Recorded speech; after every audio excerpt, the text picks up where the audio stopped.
बिस्मिल्लाहिर्रहमानिर्रहीम अस्सलाम वालेकुम सज्जनों बेलियो मित्रों की हाल चाल। मैं थोड़ा दोस्त मोहम्मद अली खिजर ते मेरे नाल ने जनाब कारी मजहर इकबाल फरीदी साहब जेडे कि 82 फाइवल कटोर वाले दी इमाम खतीब ने और मेरे बड़े अच्छे दोस्त ने। अज दे व्लॉग दा आगाज करिए एक शेर दे नाल। कारी साहब को आज एक शेर सुनने हैं। कारी साहब को आगाज करेंगे। कारी साहब की हाल चाल ने? ठीक है।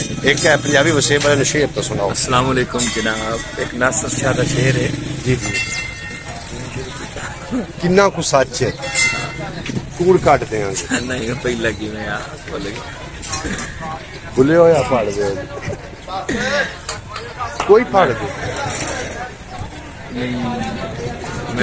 किन्ना कुछ सच है कूड़ कट देंगे असि कूड़ियां दे बूड़ ते चबूड़ कट देंगे सानू कादी लोड़ असि फैर शैर करिए नाड़ियां दे नाल तेरी दूर कट देंगे बूड़ ते चबूड़ भन देंगे सच विच किन्ना सच है असी कूड़ कट देंगे सानू कोई नहीं लोड़ असि फैर शैर करन दी नारियां दे नाल तेरी दूर कट देंगे।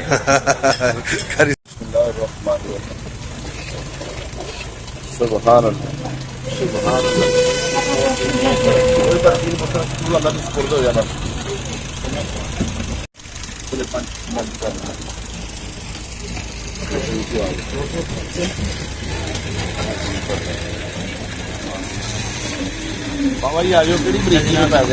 जी यार मैं वीडियो बना खुदा खैर करे चार टीवी वसेब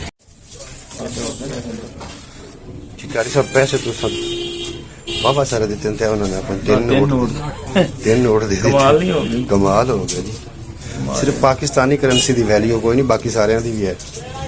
अल्लाह कर से पाकिस्तान ने को अल्लाह पाक ने मेहरबान। कारी साहब से मैं सही वाल करेंसी तू पैसे चेंज करवा के जा रहे हैं क्योंकि हाजी साहब इस पास कुछ मुख्त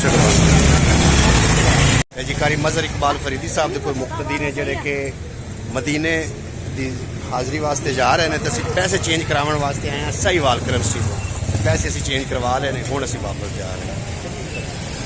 लै लवो किन्ने की डोली है? हाँ जी ये भी सही है ये सही है इनके नाल दी लै लो।